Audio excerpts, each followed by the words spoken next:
What's up mga kabigas? Today, September 25, araw po ng Lunes. Nandito pa rin po tayo sa Intercity at Golden City dito sa Bukawi, Bulacan. Samahan nyo akong i-update ang mga presyo ng bigas ngayon.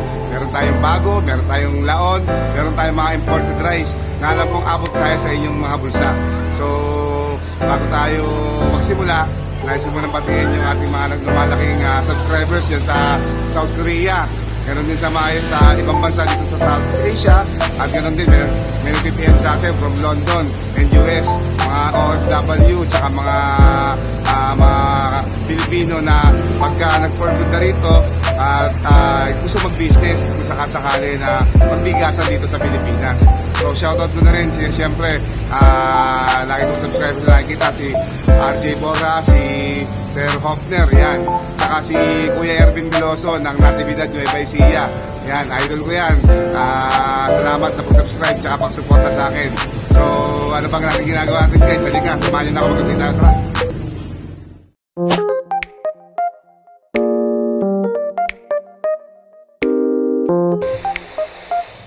Okay mga kabigas, unang drop natin ngayon is itong TL5.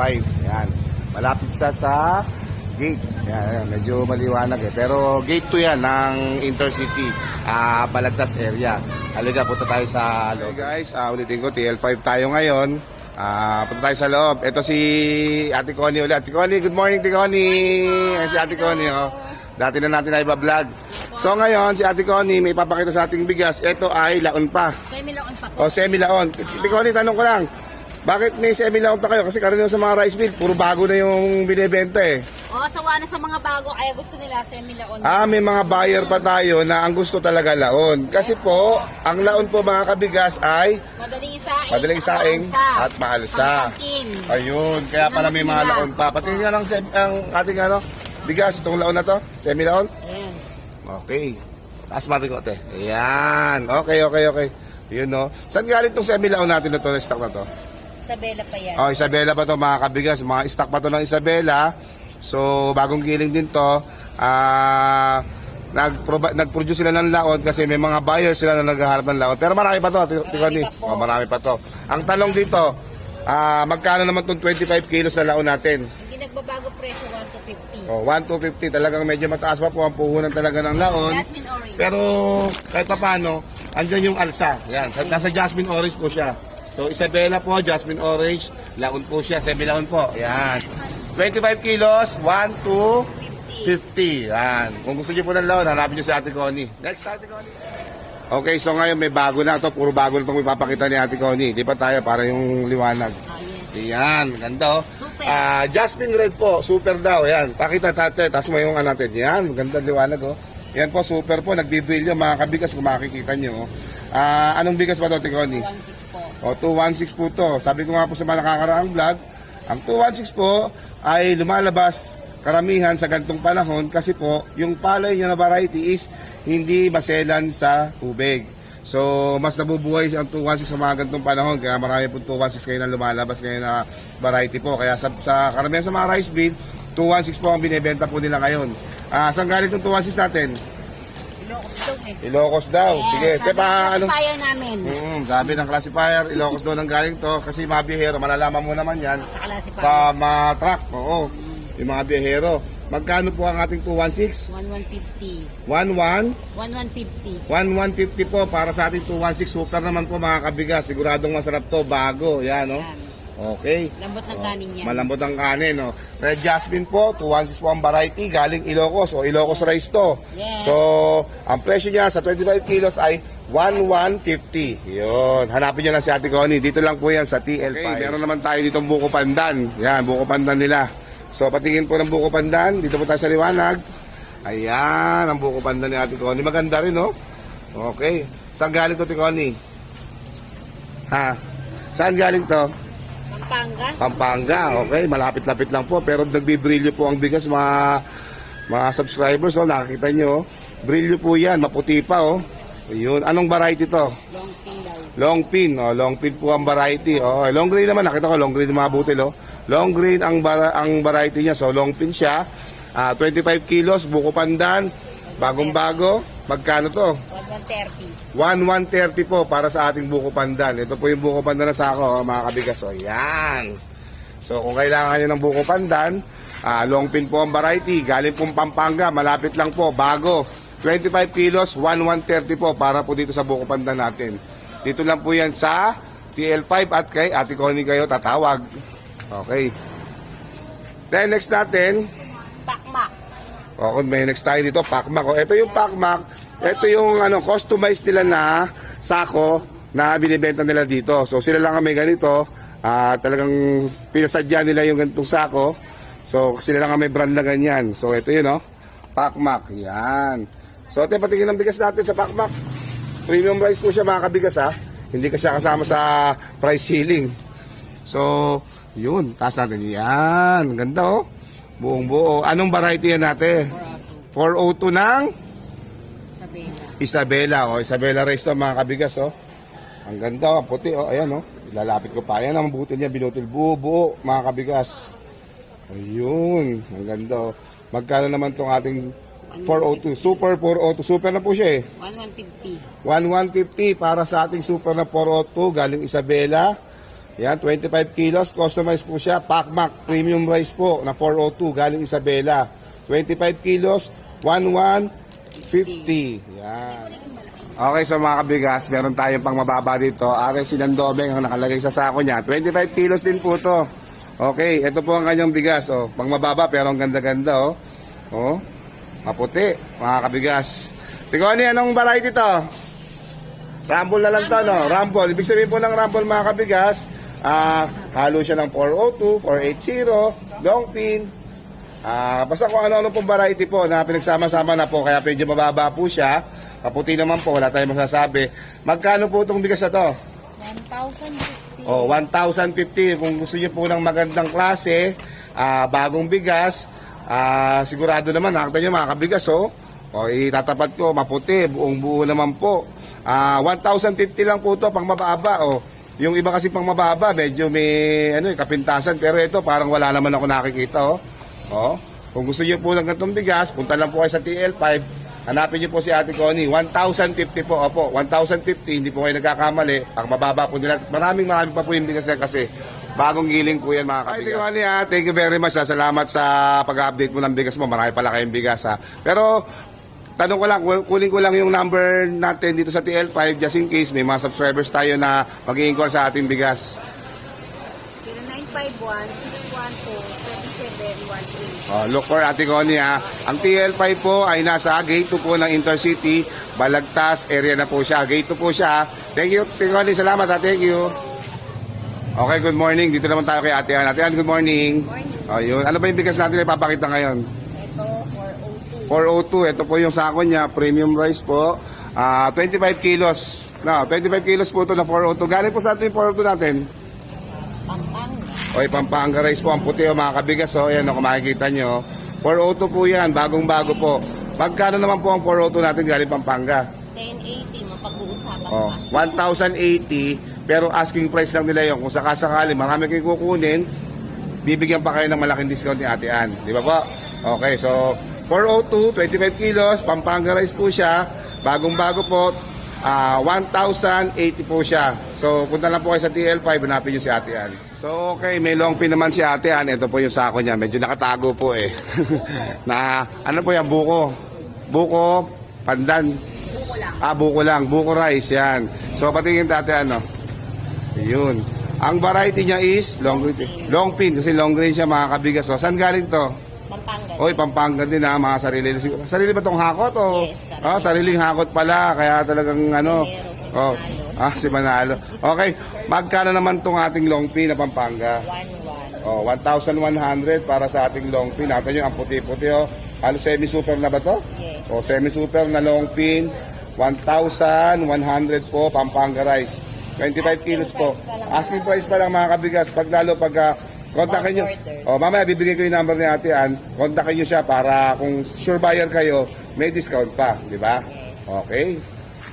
So eto, meron pa tayong isang bigas, 25 kilos din. Ang kanyang pangalan ay 3 butterfly po, 3 butterfly. Special rice na po siya, hindi kasama siya sa price ceiling, mga kabigas, kaya medyo may talagang quality to. Hindi pala medyo, quality talaga. Ate, patingin ng bigas natin. Oh, mga kabigas, di ba? Buong buo. Oh, maganda. May brilyo pa. Mabango siya. So, ang variety, mabangong isahin. So, ang variety niya is 480. 480 mga kabigas. 480. Galing din ng Pampanga to? Tarlac. O, Tarlac naman, oh. O, yan, ha. Ani po ng Tarlac to, ha. 480, 25 kilos po. Ang kanyang sako ay 3 butterfly. Kaya patingin niya uli. So, magkano naman to? 120. O, mataas na lang. Negotiable pa. O, negotiable pa. Parang ganun din kanina. Ilalagay na lang natin sa presyo natin. 120. Pero kung sakasakaling sure buyer kayo, volume din naman kukunin nyo. Madaling kausap si Ate Ann. Okay? Ayun. Ate Ann, thank you very much. Salamat sa pagpapaunlak, ha. Kahit medyo konti yung bigas natin. Pero alam ko, kukuha si boss mo ng marami pang palay, no? Yes. Gigiling pa sila. So, kunin ko na lang yung number mo. Sakali meron tayong subscribers or viewers na mag-inquire sa atin. Dito po tayo sa TL5 Rice Mill, Gate 2 Intercity, San Juan, Balagtas, Bulacan. Just look for me lang po, Ann. Number ko po is 0953-0729-080. Okay, thank you, Tiana. Salamat. 눈부신 아침 햇살과 모닝콜로 너와 시작하는 하루 마치 내 인생 Yun, okay mga kabigas. Lumipat naman tayo ng rice mill. Dito naman sa tapat ng TL5, syempre yung CN Marie. Hindi nakita masyado yung yung Pascal. Pero sa CN Marie tayo. Dito pa rin yan sa Intercity Gate 2. Sakop na po ito ng San Juan, Balagtas, Bulacan. Pero Intercity pa rin ito mga kabigas. So, halika, puntahan na natin sila. Okay, ito si Ate Bel. Ate Bel, good morning! Morning! Ate Bel, ano ba yung bigas na pakikita mo sa amin? Ito. Asan yung sako na nito? Pakita natin yung sako. Ay, ito pala yung sako. Ayun, ayun. Ito po yung sako ni Ate Bel. So, sinundoming special po ang kanyang bigas, 25 kilos. So, tingnan muna natin itong bigas niya. Ate Bel, patingin niya. Ayun o, mga kabigas o. Nakita niyo naman po kung ganong kaputi, ganong kabuo ang bigas na pinapakita ni Ate Bel ngayon. Ate Bel, anong variety ito? 216. Oh, usually po, 216 nga talaga yung ani ngayon. Kahit kanina sa mga ibang napuntahan nating rice mill, 216 po talaga ang pinakamaraming harvest po ngayong rainy season po. Nakita nyo, ang gaganda mga kabigas, oh. Halos walang putol at buong buo mga kabigas. Ate Bel, saan galing itong 216 natin? Nueva Ecija. Oh, Nueva Ecija. Oh, alam naman po natin lahat mga kabigas na ang Nueva Ecija ay patuloy po na umaani ngayon. Oh, natin nyo, ang ganda ng bigas. Ngayon, Ate Bel, tatanungin natin, magkano ang presyo nito? 1,060. Oh, 1,060 po sa ating 216 na bigas ng Nueva Ecija. Bali po ang kanyang pusa ko ay sinandoming special, 216 po ng Nueva Ecija, 25 kilos, 1,060. Kung sakasakali po, dahil medyo marami-rami pa naman po ito, baka makaka-discount tayo kay Ate Bel. Bahala na po kayo. Mabait naman kausap to. Pag pumunta po kayo dito, sa sure buyer po, sigurado po magkakasundo po kayo sa presyo natin, Bel, ano? Oo naman. Okay, salamat. Meron pa tayo, Ate Bel, di ba? Meron pa. Okay, ito yung papangalawang ipapakita ni Ate Bel. RC160 po yung bigas na to, 25 kilos din. Ate Bel, saan galing itong bigas na to? Nueva Ecija rin. Ay, Nueva Ecija din. Okay. Patingin nga po, 160 ni Ate Bel. Tingnan natin. Uy. Okay, mga kabigas, oh. Tingnan nyo naman, oh. Quality naman, oh. Ayan po, mga kabigas. Medyo tututok natin, mga kabigas, ha. Ayan. Oh, medyo makinang naman yung kanyang bigas.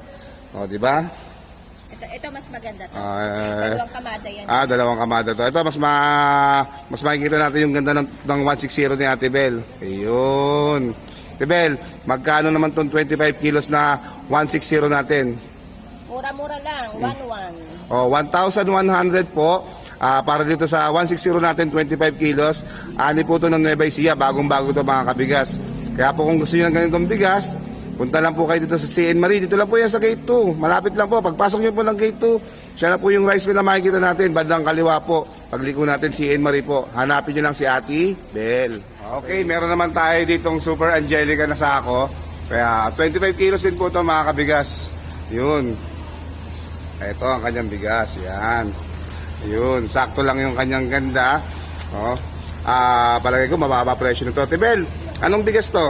Rumble lang. Okay mga kabigas, tulad ng nasasabi natin, pag sinabi natin rumble, mix na po ito ng mga varieties po tulad po ng long pin, 402, 160, 216, Minsan may mga triple 2, yung mga medyo matsok ng konti. Pero yung mga ganito po kasi mga rumble, ito po yung mga ginagamit bilang pang mababa, no? O, Tibel, magkano naman to? 1,030. O, tamo, sabi ko sa inyo mga kabigas, mababa lang po. Kung gusto niyo po ng bigas na mababa, nandito na po yung, ngayon ko lang po nadinig yung presyo na to, 1,030. Meron ng 1,030 ngayon mga kabigas. Dito lang po yan sa CN Maria. Hanapin niyo siyempre si Ate Bel, ha. Ate Bel, saan galing tong rumble natin? Tarlac. Tarlac. O, kasama na po. Ilang beses tayo nakakapag-vlog. Meron na po talagang rin ng Tarlac, no? So siguro mga bantayan ng Santa Ignacia, Tarlac City, o yung mga nakakaikot dyan, yung boundaryhan po siguro ng mga papuntang Nueva Ecija, mga umaanin na po yan sa mga bandang party na ng Tarlac. So rumble po, 1,030, 25 kilos po, Super Angelica yung kanyang sako. Try nyo po, kung gusto nyo po ng mababang bigas, punta lang po kayo sa CN Maria, hanapin nyo si Ate. Ate Bel, thank you. Siguro kunin ko lang muna yung number natin just in case na may subscribers tayo, mga buyers na gustong makontak ka naman para makapag-inquire ng bigas mo. 0995-118-7196. Ayun. Dito lang po yun sa CN Maria, hanapin nyo si Ate Bel. Thank you, Ate Bel. Thank you. So, dyan po lang tatapos muna yung vlog natin for today. Sana marami kayo nagustuhang bigas na quality, mura, o yung bago, may laon tayo mga kabigas, ha. Lahat yan, pinicture natin, pati yung mga ibang imported na available dito sa mga rice mill na pinuntahan natin, pinicture na rin natin. Kaya sana lagi nyo suportahan yung aking page, FB page, FB Palaboy Vlogs, ganun din ang YouTube. So binabalita ko rin, may TikTok na rin tayo, so FB Palaboy Vlogs, hanapin nyo na dyan, and Instagram, para lagi kayong updated sa mga nangyayari dito sa loob ng rice mill. Puntahan nyo lang lagi. Ulitin ko, meron na tayong YouTube, meron na tayong Facebook, meron na tayong Instagram, at meron na tayong TikTok account. So sana mga kabigas, supportahan nyo lagi yung mga aking ginagawa dito. So i-follow nyo, i-like nyo, i-subscribe nyo, at i-share nyo na rin sa mga kilala nyo para pati sila i-follow na rin tayo. At mas ganahan naman tayo mag-vlog at mag-update dito sa rice mill, no? Maraming salamat and God bless you all.